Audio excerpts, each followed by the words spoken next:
Bonjour, je suis Monsieur Foalain Love René, ancien étudiant de la faculté de droit et de sciences économiques de l'Université d'Orléans, dans le Loiret, en France, concepteur, développeur informatique, chef de projet en management digital. Aujourd'hui, dans le cadre du cours d'économie générale, nous allons voir l'essai sur le principe de la population de l'économiste Thomas Malthus, 1798. En effet, l'essai sur le principe de population de 1798,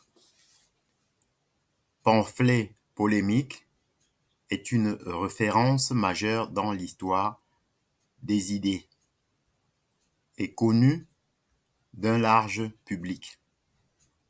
Cette réédition, enrichie d'une traduction inédite d'un texte résumant la pensée de Thomas Robert Malthus, est une contribution incontournable aux controverses sur la croissance démographique.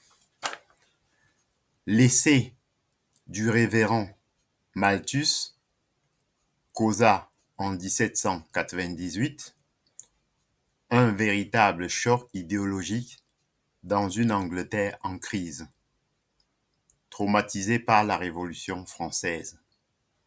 Ce texte contient la première formulation, inchangée dans les 5 éditions suivantes, du principe de population. Avancée fondamentale, ce principe affirme que les vitesses de croissance de la population et des subsistants sont très différents. La première augmente plus rapidement que la seconde.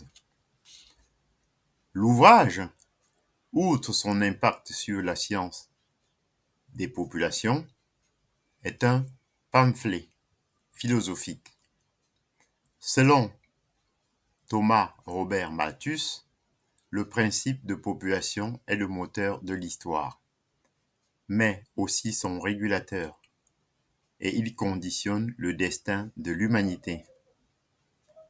Ainsi, par la façon dont il pose la question de l'équilibre entre la population et ressources. Ce texte demeure une référence majeure dans l'histoire des idées. Les points forts. L'équilibre entre population et ressources au cœur du destin des hommes. Un texte fondamental toujours d'actualité. Une analyse du contexte et de l'évolution de l'impact des idées de Malthus. Une traduction inédite